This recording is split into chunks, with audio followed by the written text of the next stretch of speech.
Ես ուզում եմ երկու արձանագրում անել, մեկը, որ Հայաստանը ավտորիտար պետություն է, եկեք սա իսկապես բոլորս գիտակցենք, արձանագրենք, որտեղ եթե սա մենք չենք անում, մեզ սխալ ճանապարհով է տանել։ Հայաստանի իշխանությունների համար գոյություն չունի Հայաստանի սահմանություն, գոյություն չունի Հայաստանի օրենքներ։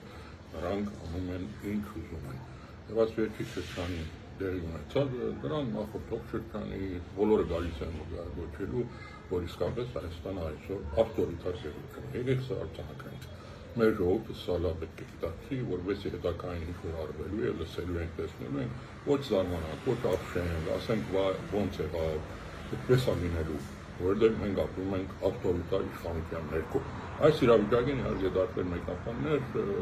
քաղաքագետներ, դարձել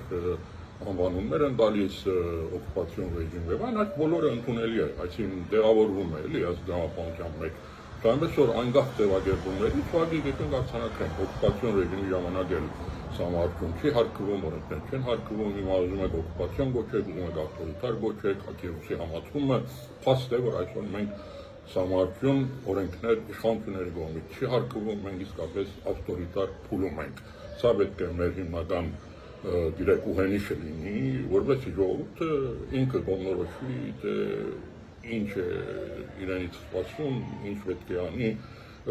այս իրավիճակը փոխելու համար։ Սա մի արձանագրում։ Երկրորդ արձանագրումը, որ ուզում անեմ, դա հետևյալն է։ Նայեք, այս բոլորի հիմքում սանկցիա իրադարձություն, որ շվեցրեք, բացեք մի քիչ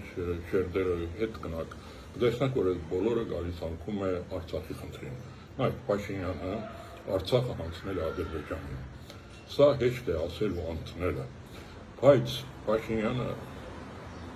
հայկական լեռնաշխարհի ամենահայկական հողագծորը հանձնել է Ադրբեջանին։ Այ քրիստոնյաներս մենք ծնվում ենք այսպես կոչված սկզբնական մեղքով, չէ, գալիս է ատամ եւ այից, մգրտություն ենք ստանում, որպես այդ մեղքը մեր վրայից հանդի։ Այս 18 թվականից հետո Փաշինյանի սկզբնական մեղքը Ղարաբաղի հանձնումն է։ Մի անցնի իր սխալների արդյունքում մտածված չմտածված էական չի։ Փաշինյանը Արցախը հանձնել է Ադրբեջանին,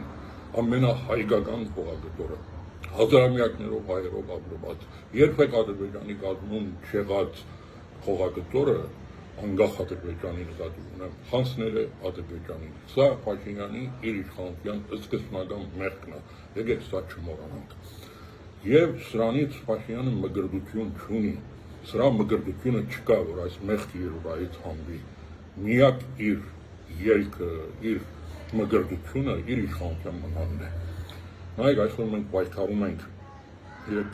Միջանցքի դեմ, համարտուն փոխելու դեմ, Մինսկի խմբի չեղարկման դեմ, այդ բոլորի դեմ մի արդյունավետ պայքար կա, Արցախի հարցը կենթանի պահելով։ Ի հեճուկս Փաշինյանի Արցախի հարցը փակված չի։ Ես սա զուտ էմոցիոնալ տեսանկյունից չեմ ասում։ Գիտեք, որ Արցախի խորհրդարանը 2003 թվականի վերջերին ստեղծեց մի հանձնախումբ, որ պետք է պաշտպանի արցախական իրավունքները միջազգային տարբերակներում։ Այս հանձնախմբի անդամներից մեկը նաև ես։ Եվ այս երկու տարվա մեր կոորդինացիան արդյունքն է, որ ես ձեզ ասում եմ, այսօր միջազգային հանրության համար Արցախի հարցը փակված չի։ Այնքան ժամանակ, որ Լեռնային Ղարաբաղի ժողովուրդը միջազգային երաշխիքներով իրենց դները վերադառնալու հարցը օրագարկային խնդիր չի քննարկվում, Լեռնային Ղարաբաղի հարցը փակված չի։ Սա պետք է լինի մեր պայքարի հիմնական ուղենիշը։ Հավատացեք, այս հարցի մասին խոսելով, բարձրացնելով, մենք միայն կկարողանանք պայքարել այդ նույն հարակից խնդիրների, այդ բոլորը հետևանքներ են։ Կորիդորներ համարտուն փոխելն է, գիտեք, Մինսկի խմբն է, միջազգային իրավաբանի դատարաններից ուրեմն ընդունված օրենքների չեղարկումը, այդ բոլորը հետևանքներ են։ Այսօր դրանց դեմ պայքարելու միակ ճանապարհը Լեռնային Ղարաբաղի հարցը, Արցախի հարցը կենթանի պահելն է ճիշտ ձևակերպումով։ Այնքան ժամանակ, որ Լեռնային Ղարաբաղի 150,000 եւ ավելին երևի դրանց մինչեւ վերադարձի հարցը իրավունք միջազգային երաշխիքներով որակարգային խնդիր չի, դա չի քննարկվում, Արցախի հարցը փակված համարելը դա միայն Փաշինյանի ուղեղում է։ Ես կարծում եմ Ադրբեջանին դա լավ գիտի։ Միջազգային հանրությունը միանշանակ այս հարցում աջակցում է։ Ես նորից մեր հանցանքի արդյունքներից եմ ասում, կա